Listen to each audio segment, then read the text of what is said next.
Saat David dan Ishak tiba di rumah, Erlan juga baru saja pulang dari kantor. "Gimana?" tanyanya buru-buru. "Nggak ada bre, kita nggak tahu lagi mau nyari kemana," Ishak yang menjawab. Mereka bertiga duduk di ruang tamu. Wibi belum pulang dari rumah mamanya, tapi dia ikutan bingung dan panik di WhatsApp grup Dewi Squad. "Mia belum pulang ya, A?" Indri datang dari arah dapur, membawa nampan berisi 2 piring nasi goreng. Ishak yang menggeleng. "Makan dulu, A. Kalian pasti capek dan lapar." Indri berlalu lagi ke dapur dan kembali dengan 2 piring nasi goreng yang lain. Pasrah karena memang perut sudah melilit, ketiga cowok itu pun lantas bersiap makan malam, meski kepala mereka berputar memikirkan keberadaan Mia. "Kamu udah makan belum ya?"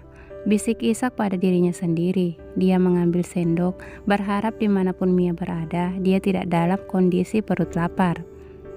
Sesuap nasi goreng hangat mampir di mulutnya, dikunyahnya pelan-pelan. Bayangan Mia yang sedang kebingungan dan kelaparan menghantui cowok itu. Tetapi kemudian Ishak tersadar, nasi goreng ini luar biasa lezat. Dia menyendok lagi dan lagi. Ishak mengangkat kepala dan menatap dua sahabatnya. Rupanya mereka juga tampak begitu terkejut dengan rasa masakan Indri. "Ini Indri yang masak?" tanya Erlang. Indri tersenyum bangga dan mengangguk. "Wow," komentar David pendek. Tampaknya ketiga cowok ini sepakat bahwa cita rasa masakan Indri luar biasa nikmat. Kalau dikasih rate, mungkin mereka akan ngasih skor 9,5 dari 10, sementara masakan Mia masih kisaran 7,5 sampai 8. Omong-omong, kali ini ketiga mata cowok itu aman dari penampilan Indri yang selalu mencolok. Namun sayangnya, kini lidah mereka yang dimanjakan hingga rasanya melayang-layang. Rupanya selain cantik, seksi dan menggoda secara seksual, Indri juga jago masak. Calon istri idaman. David jadi ingat sebuah buku yang pernah Ishak baca untuk riset videonya. Suatu hari, Ishak membacanya keras-keras di hadapan anggota Dewi. "Istri yang mau aku nikahi harus memenuhi 3 kriteria. Dia harus cantik, kaya, dan bodoh." Iseng Wibi yang terkekeh pun bertanya, "Kenapa tuh?" Ishak melanjutkan membaca. "Dia harus cantik dan kaya agar aku mau menikahinya. Namun dia juga harus bodoh agar dia mau menikah denganku." Hari itu semua orang tertawa, termasuk Mia yang tengah melipat-lipat baju. Ingatan soal Mia membuat David seolah enggan menelan makanan ini, meski rasanya sungguh di luar dugaan. Mia marah sama Indri. "Kak, suara gadis itu memecah lamunan semua orang." "Marah kenapa?" sahut Ishak. "Ya, Indri cuma nanya, mungkin aja Mia marah karena setelah ada Indri, sekarang di rumah ini bukan Mia aja ceweknya. Sebagai sesama cewek, Indri bisa merasakan itu. Indri doakan aja, semoga Mia cuma keluar sebentar karena ada hal yang lagi dia urus." Indri mengangguk seraya melebarkan senyuman indahnya. "Nanti sebelum naik ke kamar, tolong bawa kantun sampah keluar ya Indri, biar gak ada semut di dapur," ucap Erlang. "Siap Erlang. Dan makasih buat makan malamnya, enak banget."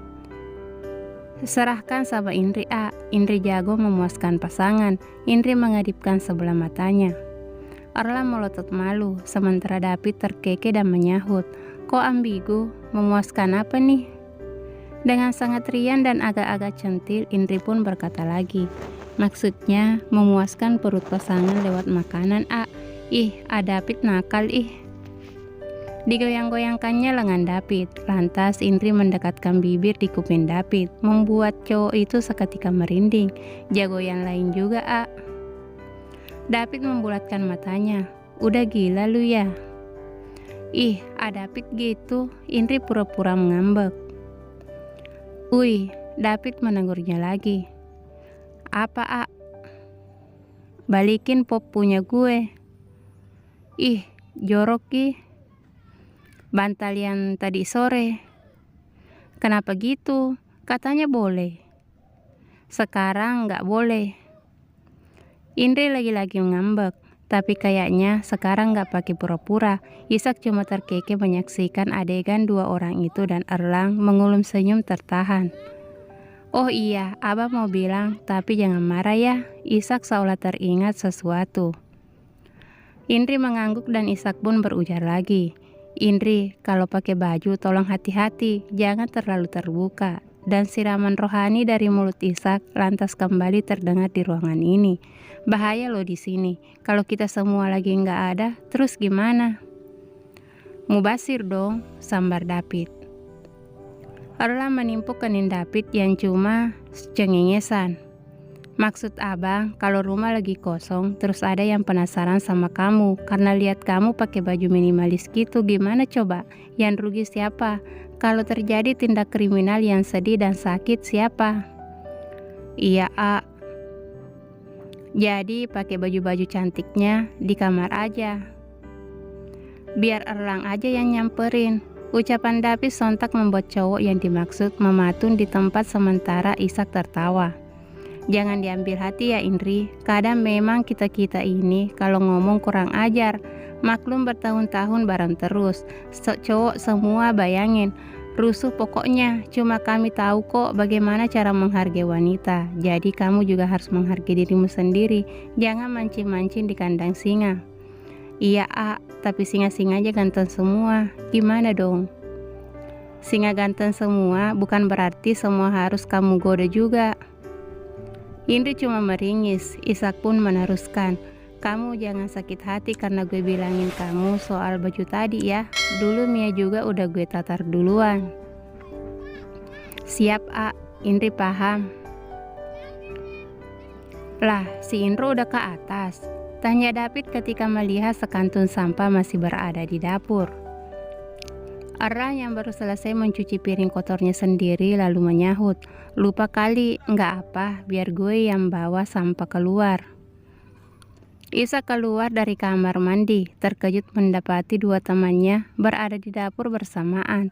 Kesannya lucu, jadi kayak lagi kerja bakti. Bre, ujar Erlang ketika baru akan mengangkat sampah dari tempatnya. Diurungkannya niat itu, Erlang menyibak beberapa plastik dan menemukan 4 buah kardus bekas makanan. Ishak dan David turut menatap benda itu, lantas mendesah sekaligus tertawa. Ada-ada aja si Indro. Ishak menggaruk-garuk rambut. Jadi nasi goreng tadi dia pesan online. Walah, nenggelis. Ketiga cowok itu pun tertawa maklum, entah apa yang ada di pikiran Indri sampai harus repot-repot melakukannya. Bersambung.